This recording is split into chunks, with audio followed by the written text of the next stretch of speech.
mentiras, porque en el barrio hay mucha alegría. A la, pruébame lo tuyo para yo creerte. Pruébame lo tuyo para yo creerte. Suéname la conga, suena el bongo, suena el timbal. Inspírate, hermano, con mucha alegría, porque ahorita aquí vengo yo.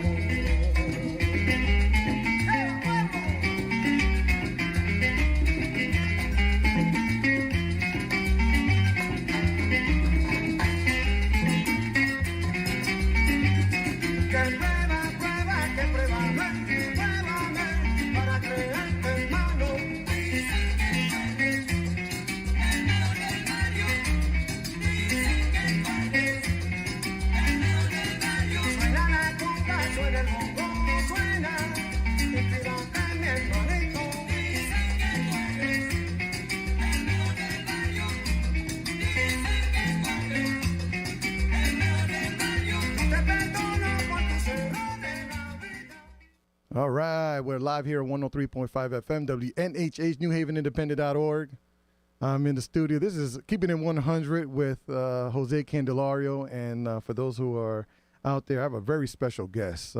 It's always brings me a lot of pride and joy when I got a local who contributes and is back. I just need you to step up to the mic because that mic is too far. Bring it up to you. All right, you got it? You got it? All right. For those who are out there, I want to introduce to you, if you don't already know him, if you do know him, welcome him back with open arms, Mr. Bad Chad Dawson, everybody. Mr. Bad Chad Dawson in the building. Welcome, sir. Thank you for having me. Pleasure to be here.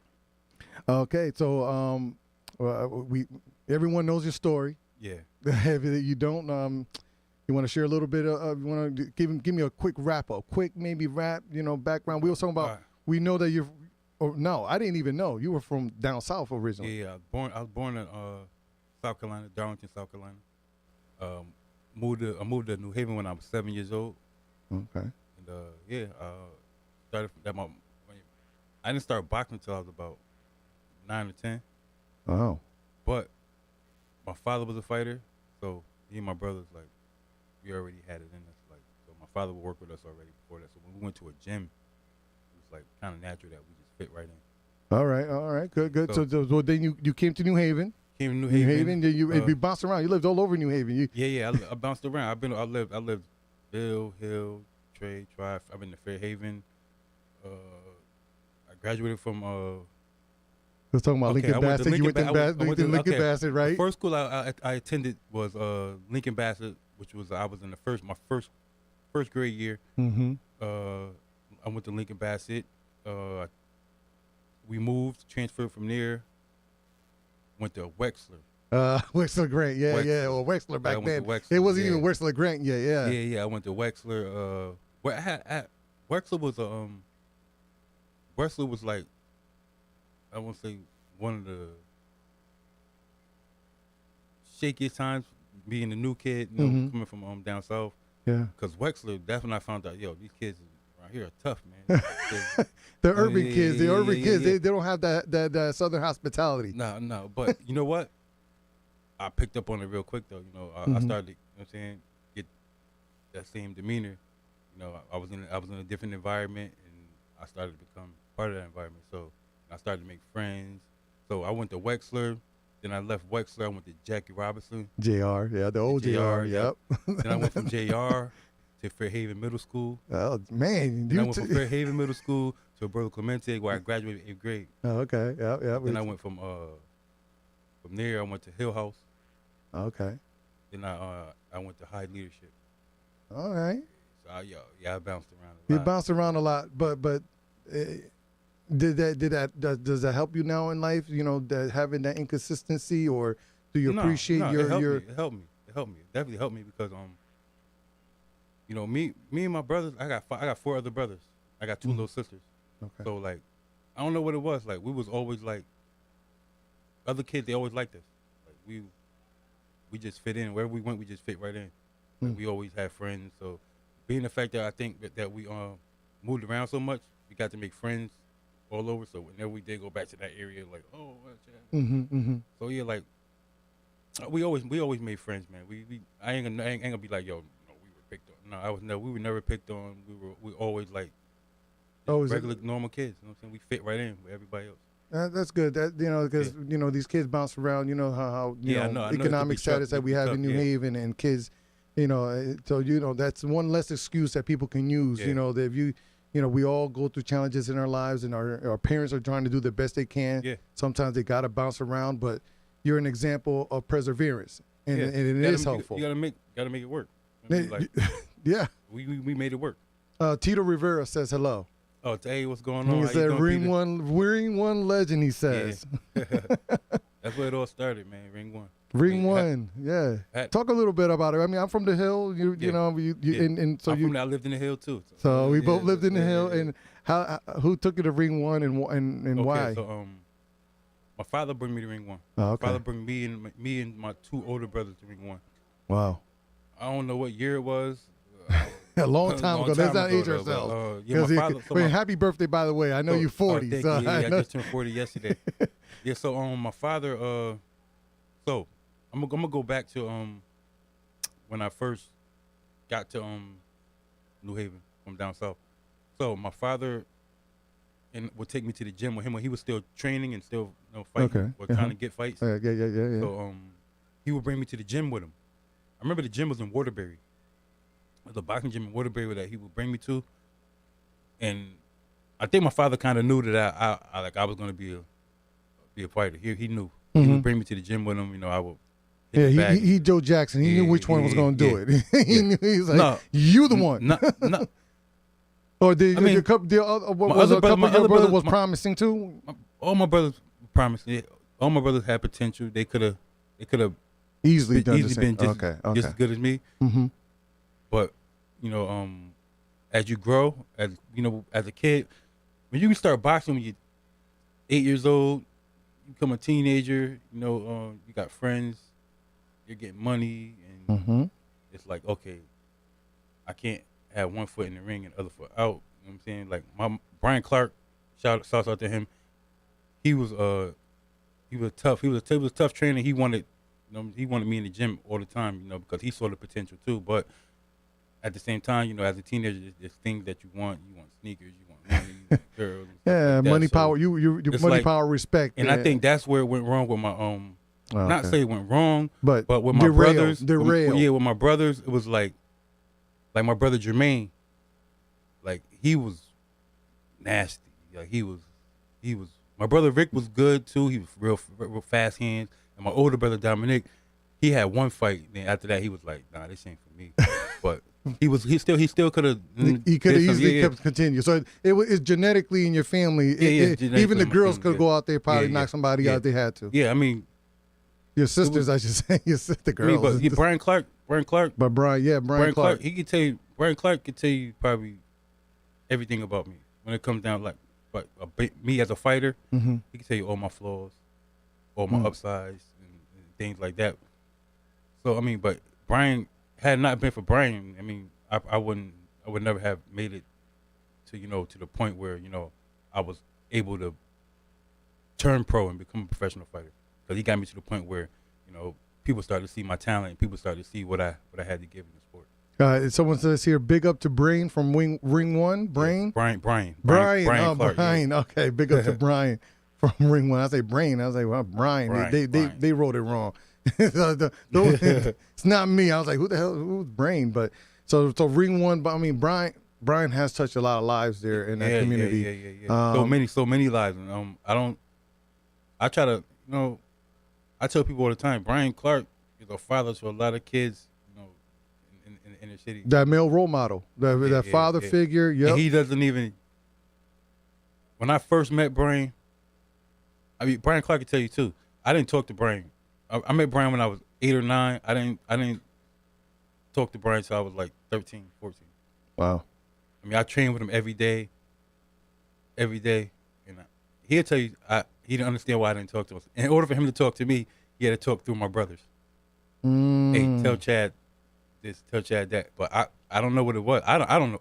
To this day, I I don't know what it was, and we couldn't figure it out. He couldn't figure it out. But I think as I got older, then I started to communicate with him a little better, a little more because we started to bond and get closer. Mm-hmm. You know, but yeah, Brian, he'll tell you too. I don't know. I was quiet, but I've always been quiet. I was just saying before the show, you're the most humblest, confident man in the world right now. I remember I think I was in 5th grade.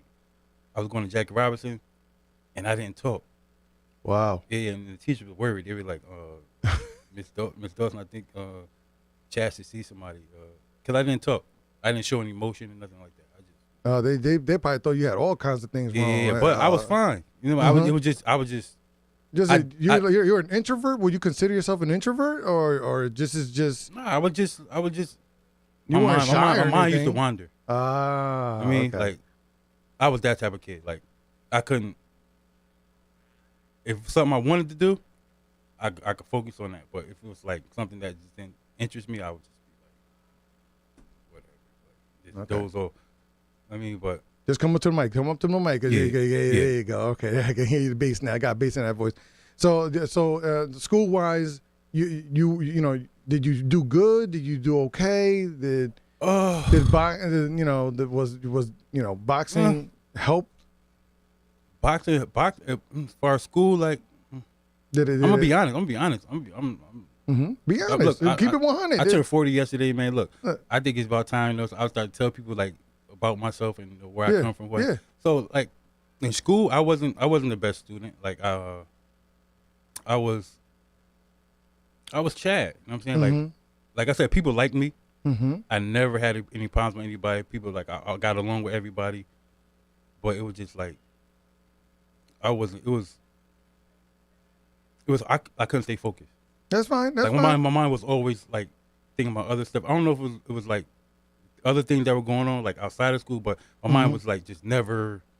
Like I just never could get. Some of us are like that. I'll be honest with you. I came up in the school system, and believe me, by the time I was 8th grade, they thought there was something wrong with me too. Yeah, I mean, because I would be just bored in school and start acting out. I mean, look, the problem, our system isn't built for kids who have minds that race and are fast. We all know that. Yeah. You know, and unfortunately, fortunately now it's changed. My son, I'll be honest with you, my son doesn't speak, and he's 4.5 now. But he didn't start talking until like 6 months ago. Oh, wow. So, and then the doctor said the same thing, like he's just that. And in school, he'll do the same thing you're talking about. Yeah. He'll go sit on the side and won't bother nobody. Yeah. Just sit there and just watch. And it's like, so, you know, I you tell me that story, it's like I'm hearing my own son telling me what's going on in his mind. I mean, I would just, even today, people be like, yo, like I don't know, it's not people like think I don't got a lot to say. I don't have a lot to say, but but I'm a cool person. A lot of people don't want to come up to me and talk to me because they think, that, you know what I mean? But I mean, I'm not like I'm just a thinking person. I just think a lot. I mean, I like to observe people before. You know what I'm saying? People watcher. Before I give you my full hand, I'm gonna observe you first. I want to see what your demeanor is like first. I'm not somebody who's just gonna bring you in just because somebody introduced me to you. Nah, you gotta earn it. Gotta earn it. I mean, you're protective of your energy. That's what they call it nowadays. Be protective of your energy and your brand, and you're very conscientious of it. I mean, you show, you know, like all my guests. I guess one thing you have in common with everybody is you have a high emotional intelligence. Your EQ is really high, and by the way you talk and the way you express yourself, protecting your energy, that's a big thing. For those who are listening, this is 103.5 FM, WNHH, NewHavenIndependent.org, powered by La Voz Hispana Radio. You're listening to Keeping It 100 with Jose Candelario, and my guest today is Mr. Bad Chad Dawson. That's who you're listening to and commenting. So we were talking about before about what makes a great boxer and what makes I guess, separates the champions from everyone else. And you were saying that it takes one thing. Dedication and discipline. And was these things something you had innately? Your father taught you, or no? Was it the love? Discipline. Look, discipline can't be taught. It has to be something that you have to have. You just have to be like Floyd. You have to be a disciplined person. Like to say at age 10, I'm never gonna eat candy again ever in my life, and then to go through with it, Mm-hmm. that's discipline. I mean, like, that's the type of discipline that boxers have to have. I had that discipline at one point, but it's easy to lose that discipline. It's easy to lose that focus. I mean, Mm-hmm. it's like when I was dominating the light heavyweight division, I was the best. I was zoned in. Mm-hmm. I was locked in. I would say from the time I was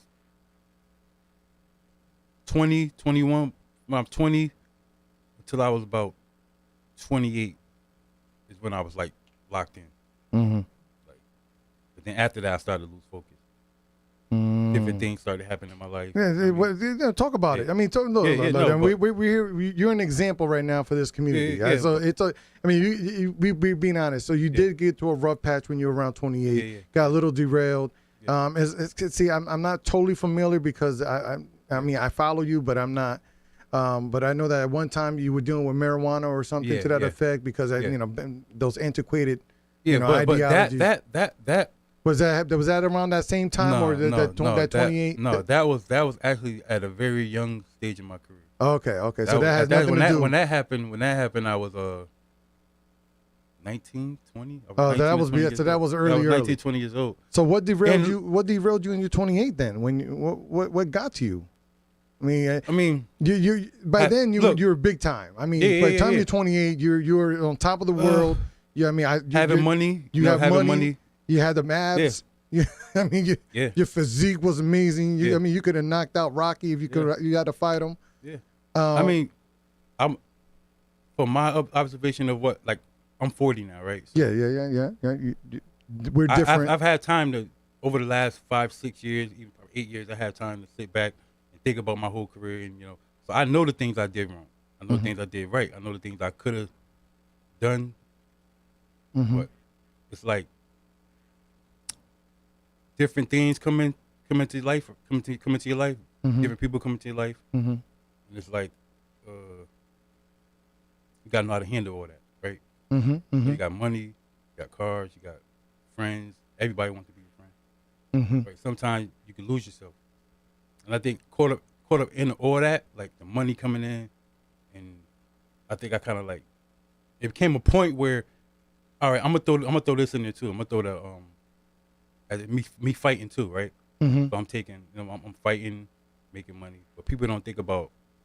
People just see me fighting and making the money and driving the cars, but they don't think about the other side, what's going on the other side of all that stuff. And that's the part that kind of like played a major downfall in my life. Like, Mike Hone, I don't, you familiar with Mike Hone? Yeah. Say everybody was in your ear.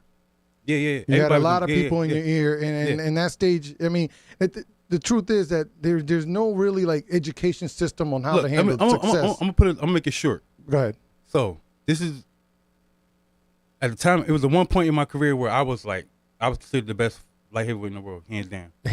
Probably still are. And I never understood it, but I think about it all the time. Like, at one person whispered something in my ear one time, and that one thing he whispered in my ear one time was that one thing that derailed my whole career. Get out of here. Yes, he told me. I'm not gonna say his name, but he whispered something to me. He told me, "Hey, we think somebody's been stealing money from me." Wow. And the person who's stealing the money from me was somebody close to me. So I was like, all right. So long story short. But that is. Well, you think about somebody. You think about the amount of money I was making at the time. You think about somebody stealing from you, like, oh shit, how much money was he taking? You know what I mean? So, but at the time, I wasn't making the money that people thought I was making. People thinking that I was making millions of dollars every fight, which that was not the case. So, but you were still fighting on a budget. Yeah. No, I wasn't. I was getting some money. I was getting some money. You was getting money, but it wasn't the yeah. But that through the derail of my career. That one had I not listened to that person and just blew it off, I wouldn't have had that problem. You know what I'm saying? Then that problem came in. Then that problem created more problems. Then that's when it was a trickle effect. Man. Then this person wants to see. This person wants to see. Every day just fell apart. And just not knowing the business.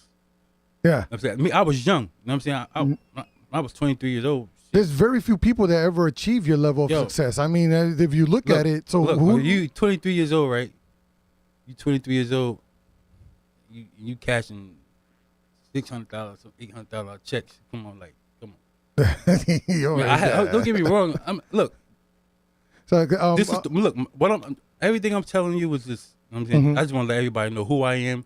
No, what I am. You're keeping it 100. That's what we're doing right here. That's we also. I just want to shout out real quick. We do got G-Man Automotive in the building with us right now. He's here. He's nodding his head. He's approving, disapproving. He's giving me the stink eye every once in a while. But no, I think we're doing good. We're doing good because he hasn't ran out of here with him.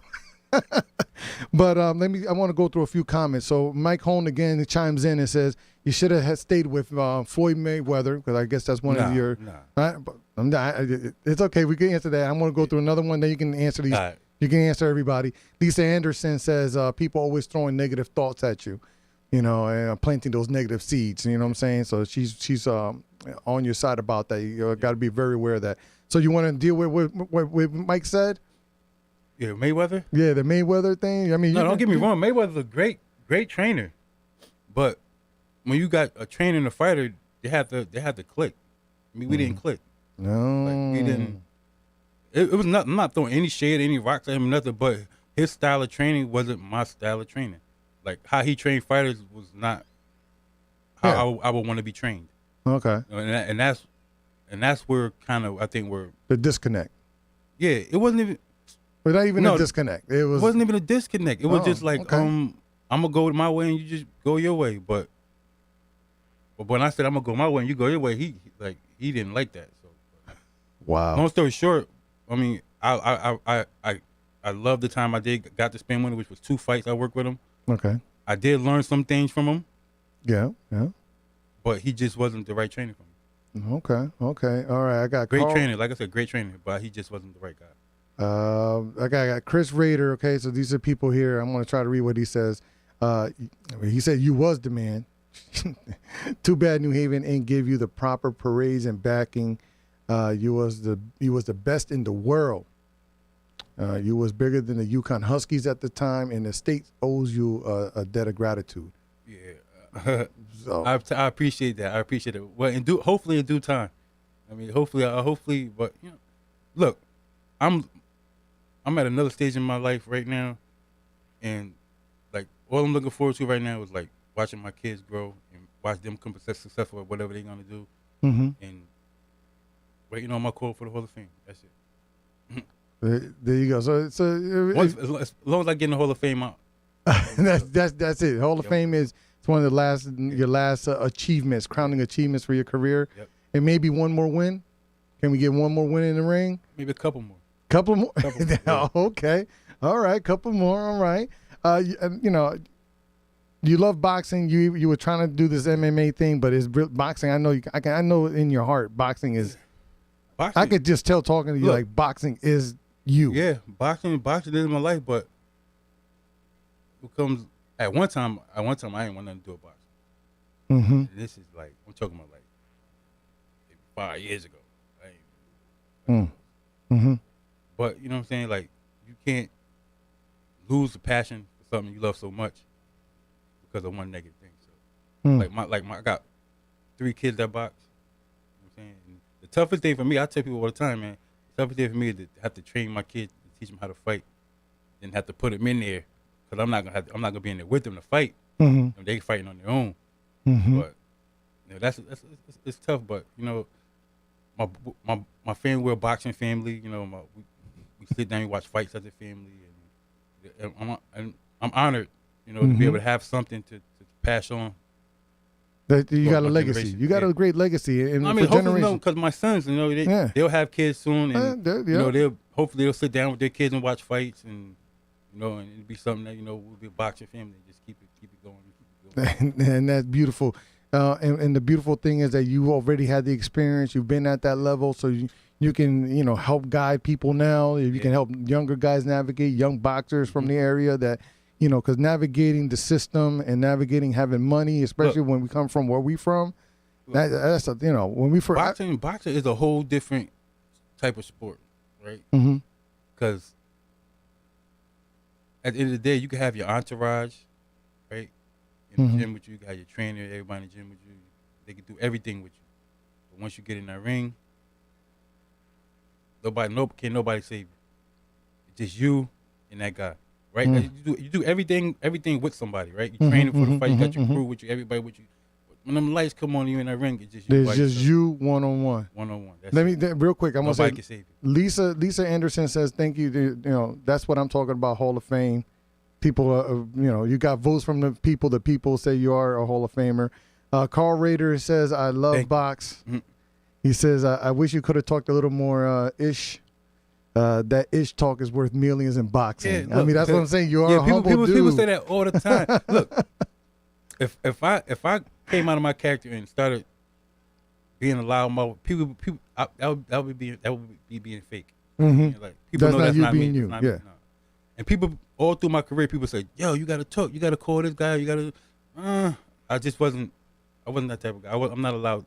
I mean, I remember HBO. They wanted me to do this, say that you gotta be more outstanding. You gotta be more outspoken. And I just couldn't do it. It's just not me. He just could not do it, and you know what? I just wanted to fight. That's it.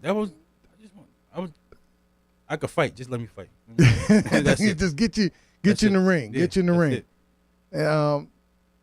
You training Vegas, training here. There's a big difference, elevation, all that. You know, they talk about that. You know, got that nice dry air out there in the desert and stuff, and it's not nice dry weather. It's hot. It's hot, dry, hot. Yeah. Yes. Because when I like training in Vegas because you want to put yourself in the most uncomfortable situation, uncomfortable environment. And what's more uncomfortable than to be in the desert, hot, training, training in the garage with no windows, just garage doors that just let up, no AC. Just, you know what I mean? I'm talking about going in the gym and losing 10 pounds every time you leave the gym. 10 pounds of water No, weight. seriously. 10 pounds. That is good. You all right, Dross? Dross is in the building here.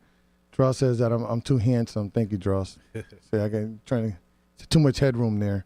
Yeah, because people prefer different situations when they're trying to lose weight. But if you're making weight, man, you can't get can't lose it any faster than Vegas. Nah, Vegas, it's a lot of more way faster than that. A sauna suit. Vegas is just like it's a boxing town, it's a boxing city. Las Vegas, you say Las Vegas, you say boxing. Yeah. It's synonymous with it. 1,000 boxing gyms, and then you got who else? Mr. Floyd Mayweather lives in Las Vegas. So that's the thing is too. We're always talking about New Haven and Connecticut. Like these communities here don't understand how serious other communities take the craft. Yeah. And certain cities, like if you go to Nashville, the music scene is crazy. Even though there's talent here. I lived in Vegas for 4 years, right? The 4 years I was there, totally different. They take the sports serious. I'm talking about you got 6-year-olds, 7-year-old basketball players. You got gyms, camps, all types of stuff. I mean, they got NBA players coaching the little team. It's crazy. Yeah. The level of involvement soccer, in athletics. Yeah. Soccer, baseball, it's crazy. I mean, and they take it serious. The parents take it just as serious as the kids do. Let me tell you, it's like football in Texas. Yeah. Like my cousin, I got cousins in Waco. It's like that in Vegas too. But Vegas does it for all sports. Yeah. I mean, they do have, and they have football is serious out there too. And top trainers, top, and it's not like they got like real. We're running out of time. I had a great time.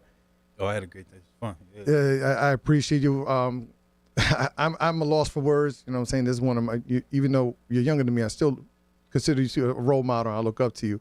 You're listening to 103.5 FM, WNHH, NewHavenIndependent.org. This is Keeping It 100 with Jose Candelario, and I'm fanboying right now with Mr. Bad Chad Dawson, who is in the building. Ex-champ. I don't know. So many accolades, Hall of Famer. You can't say ex-champ. Champion. Once a champ, always a champ. All right. Champion. Yeah. My champion and everybody's champion here in the Elm City, Mr. Bad Chad Dawson. You're training. You're trying to get back in the ring. What do you want to see? What do you want to see in the next year? What do you want? What do you want now? See, that shit, I don't. Yeah. What's your short-term goals? I don't. Short-term goal outside of being. I just want to stay healthy and be alive. That's what I'm saying, because you're looking at it right now. Yeah, Black don't it. crack. You look like you're 30 years old. Yeah.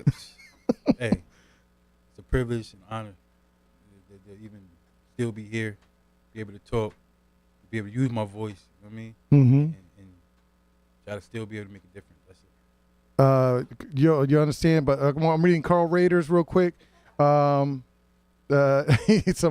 Holm is dead wrong, but he's talking junk here. Because Raider says, I understand, but that's the easy money. Just talking, no punches. Look at Raleigh and the Paul brothers. Oh, they can't box. The Logans and all that.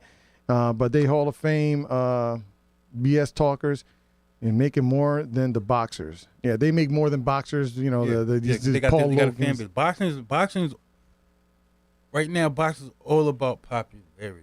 That's it. TikTok. I call it TikTok boxing. It's who people want to see. Is if Tank Davis, he's a draw, right? Mm-hmm. People want to see him. Mm-hmm. People want to see him. That's it. Ryan Garcia, people want to see him. Mm-hmm. Right? I mean, boxing's become a popularity sport. If you're popular, your social media's popping, people are gonna want to see you. And that's it. And that's all it takes. I mean, it happens in the comedy world too. Yeah. Believe it or not, there's a TikToker who. He's from the area, he's from New Haven too, and when he sells out. He sells out because he's TikTok famous. But is it stand up to par like the craft? Not really. Yeah. But Terminal 110 is popping when he's in town. Yeah. This Mike Holm is now talking junk. He said, Chad, your chin is suspect. He got 10,000 against I got $10,000 on Chad against you. Oh, so now we got two people on the chat talking junk to each other. One is saying that if you want to take on Mike Holm, because Mike Holm is talking junk about you, saying your chin is suspect. Lisa Anderson, though, is still saying amen, continue what you're doing. Yeah, I like it. So I appreciate your time.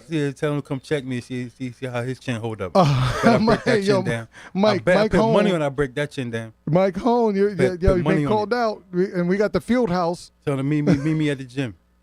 You see who got the shaky chin. Oh man!